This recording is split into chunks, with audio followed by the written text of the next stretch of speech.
Xalq deputatlari viloyat kengashining navbatdagi 15-sessiyasi bo'lib o'tdi. Unda mahalliy kengash doimiy komissiyalari, deputatlik guruhlari tomonidan kiritilgan masalalar muhokama qilindi. Tafsilotlar muxbirimiz reportajida. Sessiyani Xalq deputatlari viloyat kengashi raisi Solijon Mo'minov olib bordi. Deputatlar dastlab sessiya kotibi, kun tartibi va reglamentini tasdiqladilar. Shundan so'ng kun tartibidagi masalalar ko'rib chiqildi. Dastlab o'zboshimchalik bilan egallab olingan yer uchastkalari hamda ularga qurilgan binolar va inshootlarga bo'lgan huquqlarni e'tirof etish to'g'risidagi masala muhokama qilindi. Viloyat adliya boshqarmasi boshlig'ining birinchi o'rinbosari Ulug'bek Ismatullayev axborot berdi va deputatlar masala yuzasidan tayyorlangan qarorni bir ovozdan tasdiqladilar. Namangan viloyatidagi har bir tuman va shaharning ixtisoslashuvi bo'yicha sanoat, qishloq xo'jaligi hamda xizmat ko'rsatish sohalarida tadbirkorlikni rivojlanishiga turtki beruvchi birinchi bosqich loyihalarga o'zgartishlar kiritish, Chortoq tumanini jadal kompleks rivojlantirish dasturi doirasida amalga oshiriladigan loyihalarni tasdiqlash va moliyalashtirishni amalga oshirish, Zarbdor 90 kunlik dasturi doirasida Chortoq tumani tibbiyot birlashmasiga qarashli obyektlarni yakuniy tasdiqlash, hududlarni rivojlantirishni yanada jadallashtirish va aholi bandligini oshirish bo'yicha ishlab chiqilgan driver sohalarni moliyalashtirish. Xalq deputatlari Namangan viloyati kengashining Namangan viloyatining 2025-yildagi mahalliy byudjetini tasdiqlash to'g'risidagi qaroriga o'zgartishlar kiritish,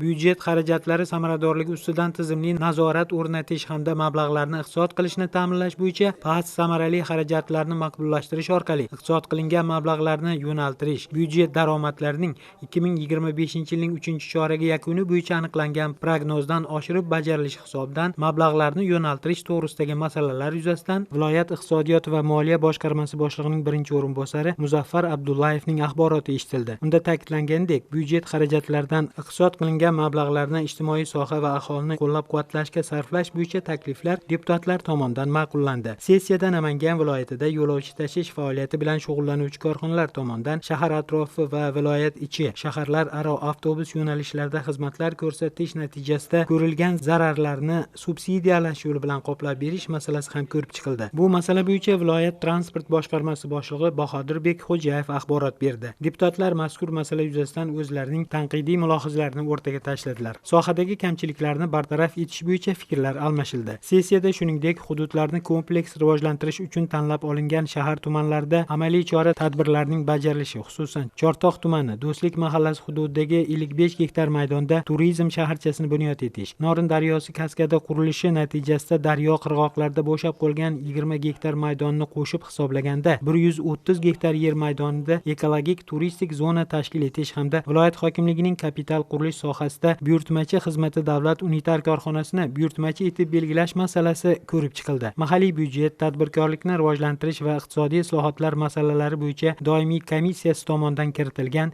yer uchastkalarini jamoat ehtiyojlari uchun olib qo'yish to'g'risidagi masalalarda deputatlar To'raqo'rg'on, Uchqo'rg'on va Chortoq tumanlari hududlaridagi yer uchastkalarini olib qo'yish bo'yicha belgilangan tartiblarga ko'ra yuridik va jismoniy shaxslarga tegishli yer uchastkalari egalariga kompensatsiyalar to'lash haqidagi ma'ruzalarni eshitib tegishli qaror qabul qildilar. Bu gal ham partiyalar deputatlik guruhlari tashabbuslari bilan kiritilgan masalalarga alohida urg'u berildi. Masalan, O'zbekiston ekologik partiyasi deputatlik guruhi raisi tomonidan Namangan viloyati hududida maishiy chiqindilarni to'plash va olib chiqib ketish, qabul qilish hamda saqlash bo'yicha xizmat ko'rsatish uchun majburiy to'lov tariflarini tartibga solish to'g'risidagi masala bahs-munozaralarga sabab bo'ldi. Bugun deputat xalqni ichiga kiryapti. Bugun deputat xalq dardi bilan yashayapti. Mana shu aholida orasiga kirib o'rganishlar, ular bilan o'tkazilgan uchrashuvlar tufayli mana shu kun tartibimizdagi masalalar ochiq tan olish kerak, ko'payib ketyapti. Mana bugun ham ayniqsa byudjetni ijrosi ustidan deputatlik nazorati bugungi kunda o'rganilyapti va deputatlarning o'zining pozitsiyasi bor. O'z pozitsiyasida shu mana moliya vakilligi ham savollarini berishyapti. Qoldiq mablag'ni taqsimlash bo'yicha bevosita deputatlar ishtirok etishyapti. Bugungi kun tartibimizda ekologik partiya tomonidan ko'tarilgan masala aholidan chiqayotgan chiqindilarni tartibga solish masalasi bo'ldi. Bu masala ham ko'rganingizdek qizg'in munozaralarga sabab bo'ldi, chunki muammolar ham ko'p.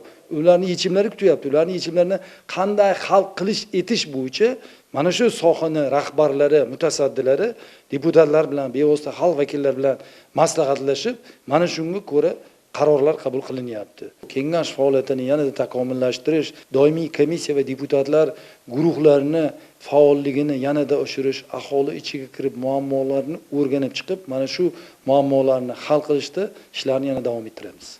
Shundan so'ng deputatlar magistral elektr tarmoqlarini modernizatsiya va rekonstruksiya qilish, investitsiya loyihasi doirasida yuqori kuchlanishli podstansiyalarning taqsimlovchi tarmoqlarini modernizatsiya qilish loyihasi konsepsiyasini tasdiqladilar.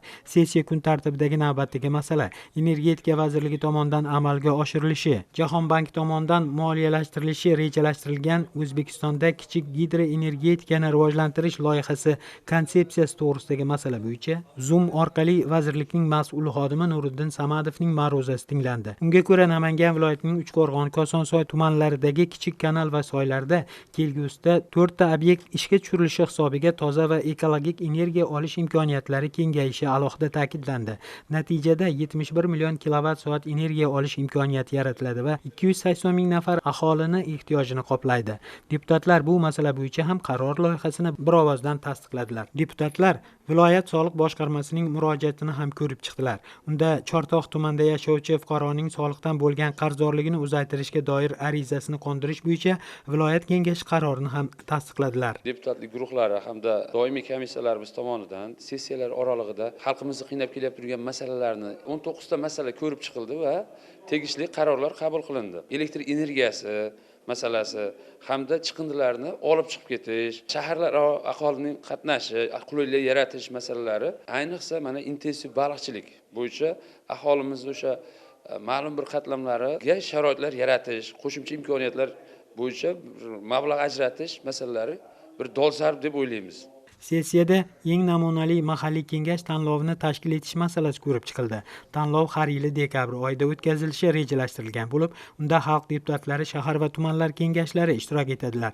Bu borada Oliy Majlis Senatining qarori va nizomi tasdiqlangan bo'lib, 3 ta o'rin uchun o'tkaziladi.